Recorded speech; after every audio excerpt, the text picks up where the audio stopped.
महात्मा बालकल्प ऋषि की पत्नी बड़ी खतरनाक थी। वैसे औरतें खतरनाक तो होती हैं, लेकिन ये ज्यादा खतरनाक थी। और भाइयों,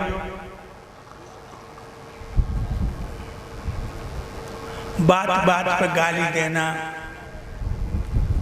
कभी कभी मारपीट भी कर देती थी। तो महात्मा मन ही मन में बड़े खुश होते थे कि बारे भगवान, तुमने मुझे कितनी सुंदर पत्नी दी है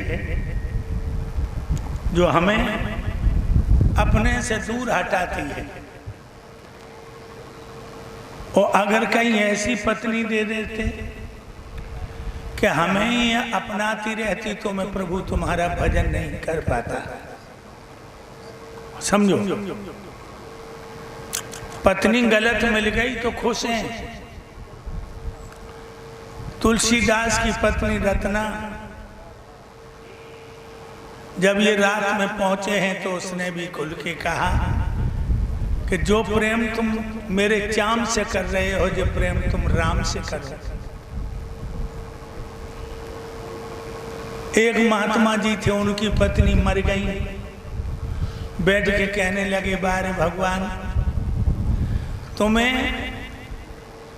ये मंजूर है कि मैं तुम्हारा भजन करूं, इसलिए तुमने हमारी पत्नी को पहले बुला लिया। जब तुम्हारे ऊपर कोई संकट की घड़ी आ जाए, परमात्मा का भजन करने का वक्त मिल जाए, समझ लो उन प्राणों के प्राण प्रभु की बहुत बड़ी कृपा है। हमारे जय सिंह भैया मास्टर साहब, जिन्होंने हमें अपनी प्रेम की डोर में बांध के खींच लिया, और भाइयों 1.5 महीना आज हो गया। बहुत भयंकर अस्वस्थ हूं मैं। 25-30 बोतलें चढ़ने के बाद भी शरीर में सुकून नहीं है। लेकिन जब ये बालक गया और कहा कि स्वामी जी चलना है, तो मैंने कहा चलो,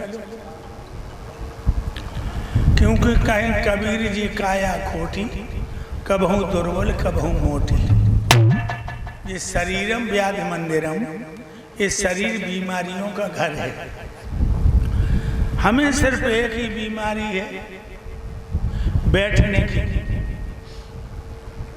बैठते रहे हैं तो ये घुटनों से नीचे पैर काम नहीं कर रहे, क्योंकि अति सर्वत्र वर्जते, अति हर चीज की बुरी होती है भाइयों। लेकिन मैं इतना जरूर कहूंगा, शरीर को कितना भी कष्ट प्रभु दें, लेकिन तुम उनके चरणों को मत छोड़ना, तुम उनके दामन को मत छोड़ना, तुम उनके नाम को मत छोड़ना भाइयों। क्योंकि ये एक बात और बता दूं कि जब तुम परमपिता परमात्मा की तरफ भागोगे, तुम्हारे सामने चट्टानें आएंगी, तूफान आएंगे,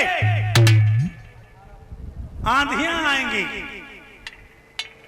और जो परमपिता परमात्मा की तरफ बढ़ते समय तूफानों से नहीं डरता है, वास्तव में वो जीवन से मुक्त हो जाता है।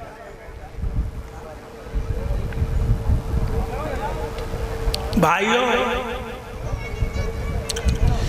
अभी आपने प्रहलाद की कथा सुनी।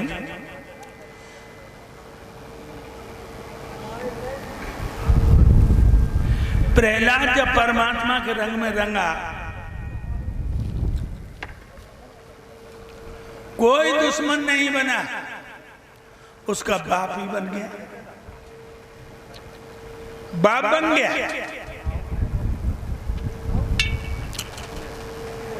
मर नहीं रहा है प्रहलाद, बड़ी कोशिश करता है। अंत में मंत्री से कहने लगा, मंत्री हमारा दुश्मन मर नहीं रहा है। मंत्री कहने लगा, राजन तुम्हारे दुश्मन की तुम्हारा दुश्मन छुप छुप के मदद कर रहा है। विष्णु, तो हमें क्या करना चाहिए? जवाब दिया,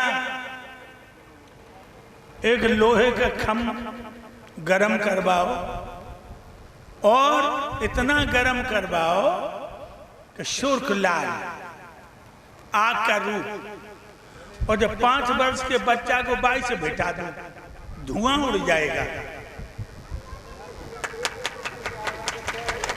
धुआं उड़ जाएगा। देखिए भाइयों, कैसा था वो बाप।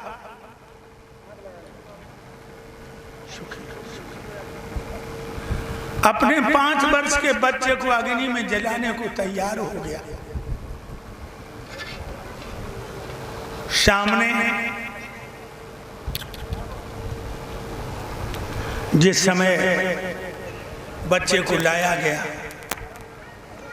और कहा, बोल तेरा राम कहाँ है?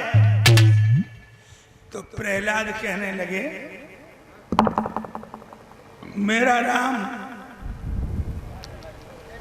हर जगह व्यापक है, कण कण में है।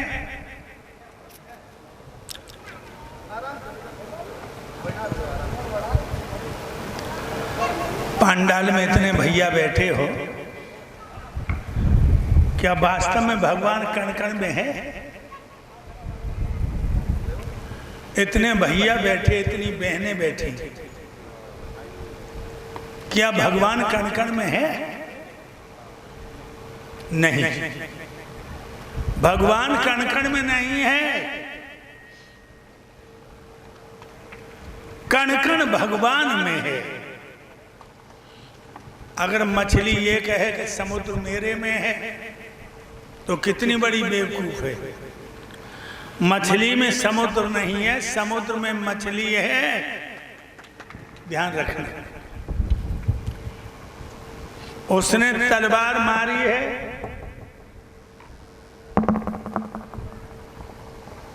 अजवेगी खम्भ फटा